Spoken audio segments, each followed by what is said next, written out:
देखिए दोस्तों, question option में SSC reasoning very very important topic. देखिए, दो संख्याओं का अनुपात 9:7 है और उनका अंतर 4 है, तो संख्या का बड़ी संख्या ज्ञात कीजिए। सबसे पहले बड़ी संख्या ज्ञात करना है, तो एक सेकंड में आंसर कैसे लाएंगे। देखिए दोस्तों, अनुपात दे रखा है इसने, यानी कि दो संख्या मान ली कि ए अनुपात बी है, ये दो संख्या अपने पास है। अब पहले का अनुपात दिया 9, दूसरे का अनुपात दिया 7। फिर क्या कह रहा है कि अंतर, अंतर मतलब घटाना, तो 9 में से 7 गए तो कितने बचे, 2 बचे। तो 2 अनुपात का मान कितना है, 4। ठीक है, 2 अनुपात का मान 4 है, तो 1 अनुपात का मान कितना हो जाएगा, 2 दूनी 4। 1 अनुपात का मान 2 हो गया। अब सीधा सा इसने पूछा कि बड़ी संख्या पूछी, तो बड़ा अनुपात कितना है, 9। इसी 2 का अनुपात का गुणा यहाँ कर दीजिए, तो दोनों में कितना हो जाएगा दोस्तों, 18 हो जाएगा। ये अपनी आंसर, एक सेकंड में आंसर आ गया। अगर छोटी संख्या पूछे तो इसमें 2 का गुणा कर दीजिए, तो 7 दूनी 14, 7 दूनी 14 आंसर आ जाएगा। तो बड़ी शॉर्टकट ट्रिक में बड़े आसानी से अपन सवाल को हल कर सकते हैं, है ना। ये ट्रिक ध्यान रखिएगा। अगला क्वेश्चन देखिए, बड़ा गजब का क्वेश्चन है। किसी संख्या के 4 गुने का आधा का 3/4 का मान 225 है, तो संख्या ज्ञात कीजिए। बड़ा गजब का क्वेश्चन है, मत बजाओ। किसी संख्या के, माना एक संख्या अपने पास कितनी है, 1 से है, ठीक है। ये जैसा कहे वैसा करते जाओ। के 4 गुने, इसमें 4 का गुणा करो, फिर क्या कह रहा, का आधा, आधा करो, फिर क्या कह रहा, 3/4, 3/4 करो, का मान 225 है, बराबर 225। ये जैसा कहे वैसा करते जाओ। तो देखो, इस 4 से तो 4 कट गया, इस x का मान निकालना है, तो 225 तो यही सही। इसकी गुणा वाली संख्या कितनी, 3, तो 3 कहाँ आ गई, भाग में, और भाग में कितना, 2, तो 2 चला गया गुणा में। अब हल करते हैं। देखो, 3 तीनों 7 21, 1 बचा 15, तीनों 5 15, तो 75 दूनी 150, 150 आ रहा कहीं, 150 ये आ गया,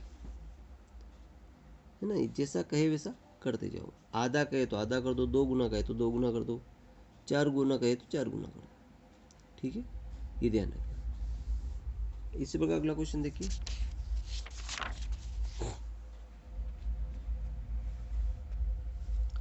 देखिए एक छात्र को, ये अंक वाला सवाल है।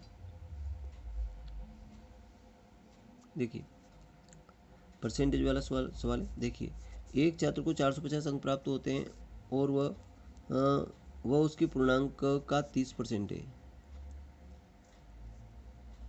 तो कुल पूर्णांक ज्ञात कीजिए। मान लीजिए उसका पूर्णांक कितना है, x है।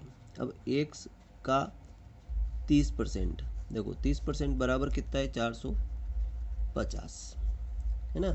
वो कह रहा है उसके पूर्णांक का 30% है, पूर्णांक का 30% बराबर 450, तो x बराबर निकाल दीजिए 450।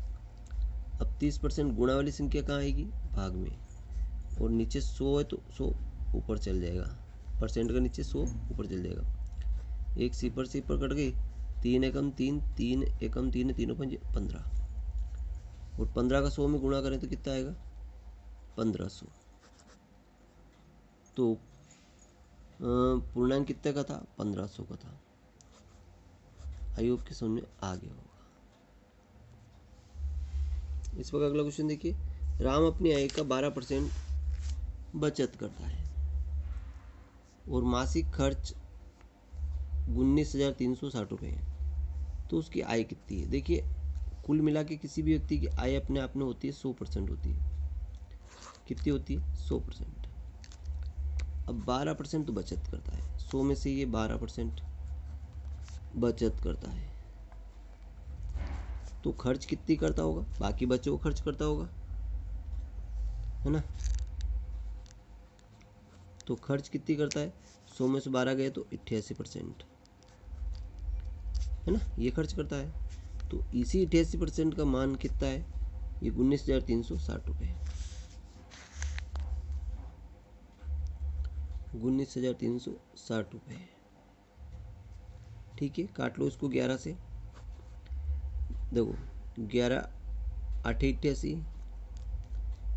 यहाँ 11 एकम 11 8 बचे, 3 83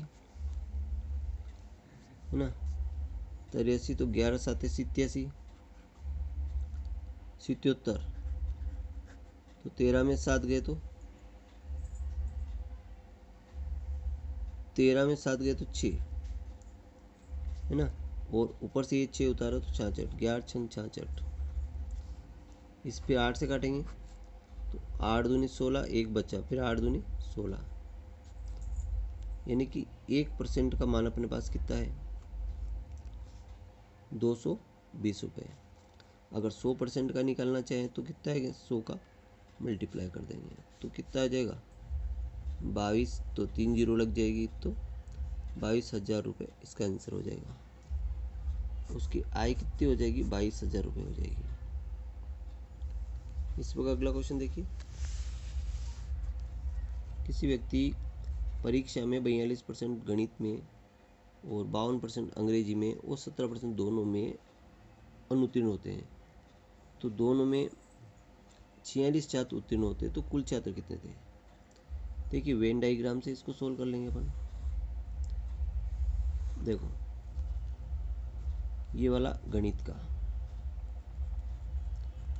और ये वाला अंग्रेजी का, ठीक है। गणित में कितना 42 है और अंग्रेजी में कितना है 52 है ना, और ये दोनों का बीच में होता है 17%। ध्यान से देखिएगा 17% बीच में आ गया। अब ये 17 आ गया तो यहाँ कितना आना चाहिए 42, तो 12 में 7 गया तो 5 बचे, और 3 में से 1 गया तो 2 बचे, 25% यहाँ आ गया। इसी प्रकार 12 में 7 गए तो 5 बचे, और यहाँ एक उधर चला गया 4, 4 में से 1 गया तो 3, 35%। अब ये 25% और ये जोड़ के 42%, फिर 35 और ये जोड़ के, ये 35 केवल अंग्रेजी में है, ये ध्यान रखना, और 25 केवल गणित में है ना। अब ये क्या है देखो 25%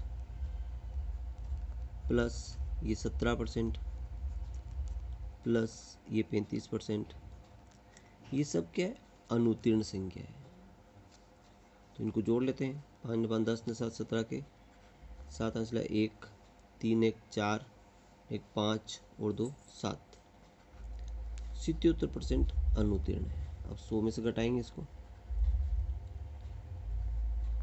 है ना, तो 10 में 7 गए तो 3 और 9 में 7 गए तो 2, 23% उत्तीर्ण कितने 23% उत्तीर्ण हो गए।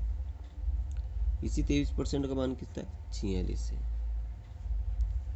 तो 23 से घटाएंगे 23 दूनी 46, 1% का मान कितना है 2 आ गया।